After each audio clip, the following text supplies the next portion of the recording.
Kita hari ini belajar tentang berkenalan dengan ilmu kimia ya. Minggu lalu Miss Yuni sudah jelaskan garis besarnya aja. Jadi belajar ilmu kimia itu apa saja ya. Jadi sekarang Miss Yuni akan jelaskan lagi ya. Yang pertama, kita belajar tentang kimia dulu. Kimia itu apa sih? Ya, kimia adalah ilmu rekayasa materi untuk mengubah materi menjadi materi yang lebih bermanfaat. Kemudian, pengertian dari kimia. Yang kedua adalah ilmu yang mempelajari tentang susunan, struktur, sifat, perubahan materi, dan energi yang menyertai perubahan tersebut. Ya, itu adalah pengertian dari kimia. Nah, selanjutnya, nih susunan itu contohnya adalah pada mistar kayu. Di dalam mistar kayu itu ada kandungan yang namanya karbon atau bisa disebut dengan istilahnya C. Kemudian mistar besi itu besi atau dalam kimia biasa disebut dengan Fe ya. Kemudian struktur itu ada arang. Arang itu adalah contoh karbon yang rapuh atau disebut dengan struktur yang biasa.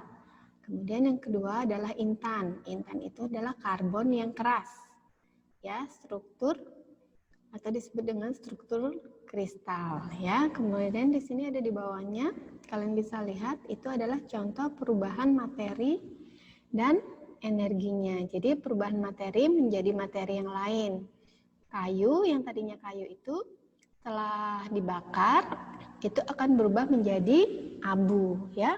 Pembakaran kayu ini disertai dengan perubahan energi, yakni pelepasan energi dalam bentuk panas atau disebut dengan kalor ya. Nah, di ilmu kimia ini belajar tentang apa aja sih ya? Nah, di sini itu semua saling terkait. Jadi kita belajar di fisika, ada biologi, ada pertanian, ada kedokteran, sejarah, ekonomi, hukum ya. Jadi belajar kimia itu juga saling terkait dengan ilmu yang lain seperti itu ya. Nah, kita lihat sejarah ilmu kimia. Nah, pada tahun 3500 sebelum Masehi itu ada bangsa Mesir mengawetkan mayat atau mengolah logam, yaitu tembaga, timah. Kemudian pada abad 4 sebelum Masehi, di sana ada dua tokoh. Yang pertama Demokritus ya, yaitu materi bersifat inkontinu. Ya, partikel yang terkecil disebut atom. Kemudian yang kedua adalah Aristoteles. Materi bersifat kontinu dapat dibagi terus sampai tak terhingga. Nah, kemudian pada tahun 500 sampai 160 ada tokoh namanya Jabir Ibnu Hayyan. Ilmuwan Arab membuat alkohol, arsen, zinc, asam sulfat, dan asam nitrat. Pada abad 18 Masehi atau kimia modern, ada dua, yaitu Anthony Lavoisier ya, itu menemukan hukum kekekalan massa. Kemudian John Dalton itu mengajukan teori atom yang pertama. Nah, perbedaan senyawa dengan campuran. Senyawa itu mengalami reaksi. Kemudian campuran itu tidak mengalami reaksi kimia. Kemudian yang kedua, dapat dipisahkan dengan cara kimia, tetapi sulit. Kemudian untuk campuran, mudah dipisahkan dengan cara fisika. Untuk yang ketiga, senyawa sifat zat sebelum dan sesudah reaksi berubah. Sedangkan pada campuran, sifat zat sebelum dan sesudah bercampur tidak berubah. Nah, contohnya ada di bawah ya. Itu contoh senyawa tadi menguraikan air min hidrogen atau H2 dan oksigen O2. Kemudian contoh campuran mengkristalkan garam dari air laut. Nah, untuk yang selanjutnya adalah pengantar laboratorium kimia, ya. Jadi sebelum kita masuk ke lab, kita harus mempersiapkan terlebih dahulu, ya. Seperti persiapan itu kita harus pakai jas lab, kemudian pakai kacamata, kemudian ada pakai catatan kecil.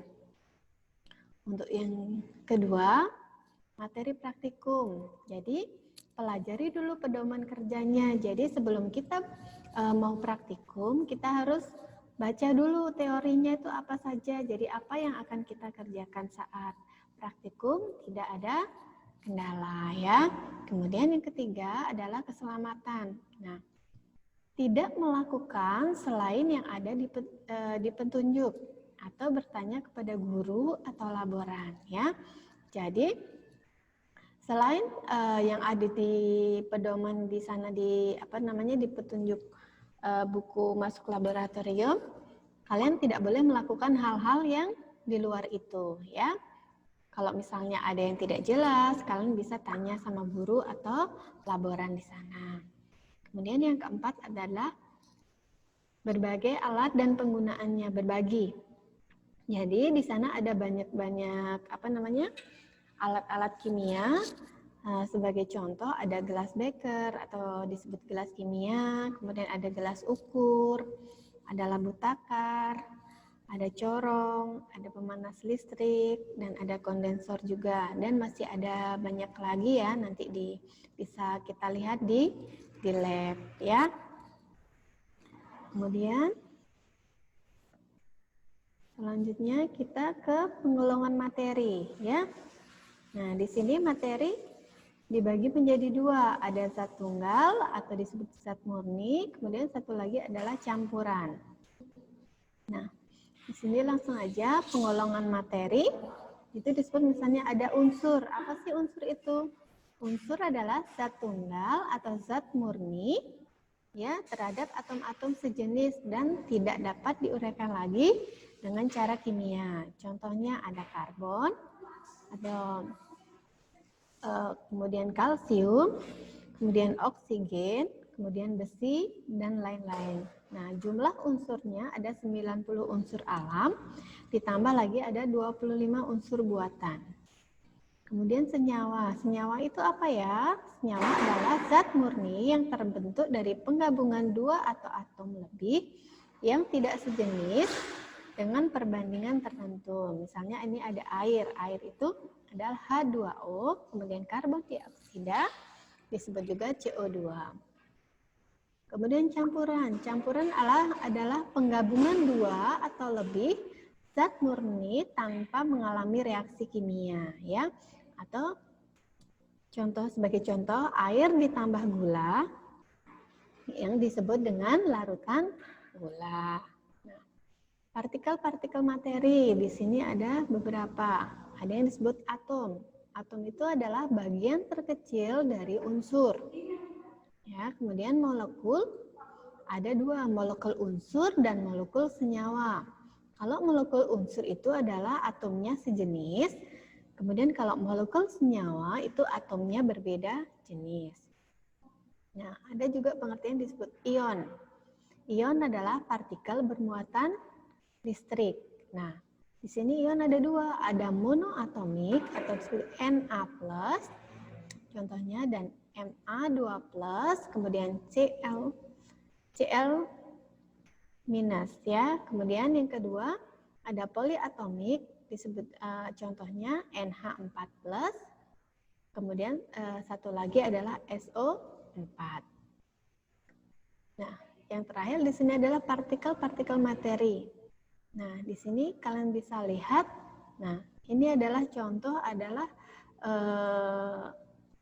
parang, ya. Nah, di sana ada beberapa unsur.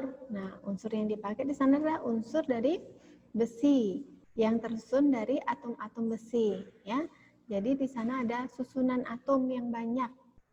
Nah, ini adalah contoh atom besi. Kemudian molekul oksigen, di dalam sini ada molekul oksigen. Nah, kemudian di sini disebut sebagai atom oksigen. Oke, sampai di sini dulu ya penjelasan dari Miss Yuni. Nanti kalau ada yang tidak bisa, kalian bisa tanyakan lagi ke Miss Yuni. Dan